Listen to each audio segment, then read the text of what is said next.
Hi, in this video I'll help you get to know your car a little better. At the end of this video I've put together a straightforward infographic that summarizes all the key points. Like, subscribe and comment below. It really helps. Hey there, so you're a Dodge owner, and that dreaded check engine light just popped on.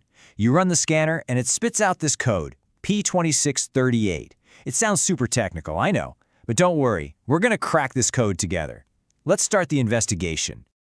Right, so there it is. The light is on, the scanner gives you P2638, and your mind just starts racing, doesn't it? Is this the transmission, the engine? Is this going to be expensive? It's a really frustrating spot to be in. But this code, it's actually telling a very specific story about a little communication breakdown happening inside your vehicle. When you boil it all down, P2638 is a communication error. It's what we call a diagnostic trouble code, or DTC, and it's being reported by your transmission control module. Let's just call it the TCM from now on. The TCM is basically the manager of your gear shifts, and it was expecting to hear something specific back from the engine's main computer, but the signal it got just wasn't right. Think of it like a dropped call between two really important parts of your car.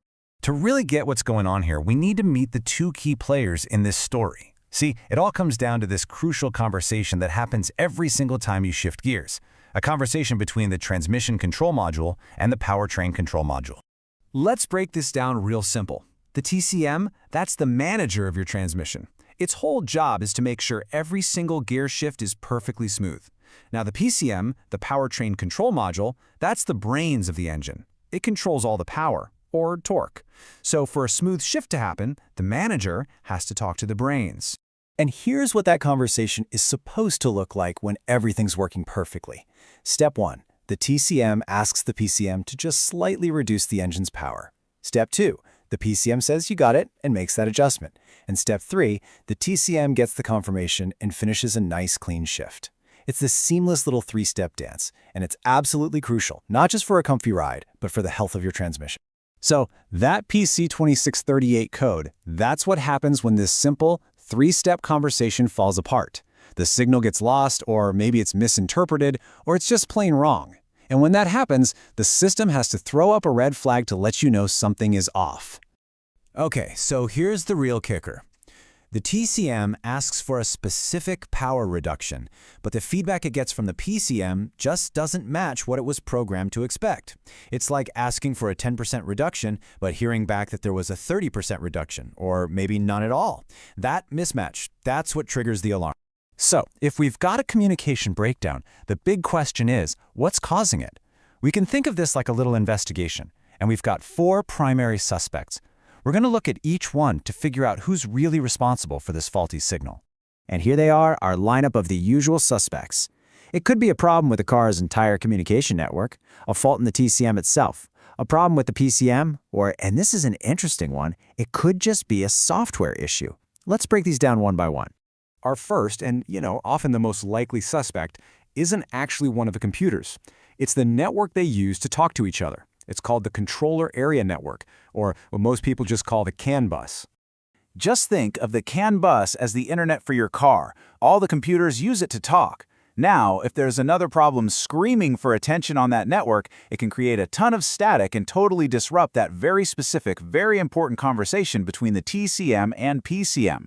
So the very first step always is to check for other codes. You fix those, and P2638 might just go away all by itself. All right, so let's say we check the network, and it's all clear. Our investigation then turns to the modules themselves, and we're going to start with the one who kicks off the conversation, the transmission control module. Remember, the TCM is the manager, right? Well, if the manager itself is faulty, it might be sending out a garbled request, or maybe it just can't understand the perfectly good response it's getting back. If that's the case, the module itself is the problem, and yeah, the only solution is to replace it. But of course, a conversation takes two. So if the TCM is working just fine, our investigation naturally has to look at the other end of the line, the powertrain control module. The PCM is the brains of the engine that has to respond to that request. So if this module has an internal fault, it might not reduce the torque the right way, or it could send back the wrong confirmation signal. It's pretty much the same story as with the TCM. If the PCM is the culprit, a replacement is the fix.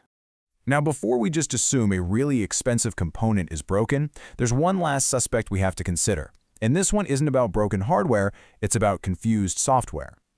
You see, this is where it gets interesting, because sometimes the problem isn't a broken part at all, it's just bad code. The PCM might be physically fine, but its programming could be out of date, or corrupted, or just plain wrong, causing it to respond outside of those expected limits. In this case, you don't need a new part, you just need a software update or a full reprogram. So, after looking at all the evidence, we can now see a pretty clear path to solving this mystery, can't we? It's all about having a logical, step-by-step way to diagnose the real problem. And that's really the key here. The source material puts it perfectly with this quote. What seems like some huge, complex transmission issue is often a much more manageable communication problem. Once you understand the potential causes, you can tackle the fix methodically without just throwing parts at it. So the big takeaway is this: don't panic. This code isn't some big, scary mystery anymore. It's just a series of clues. By following the evidence, starting with that CAN bus, and then looking at the modules and their programming, you can pinpoint the real issue. Now you know the suspects. You're not just a driver in the dark anymore. You're an investigator, ready to crack the case.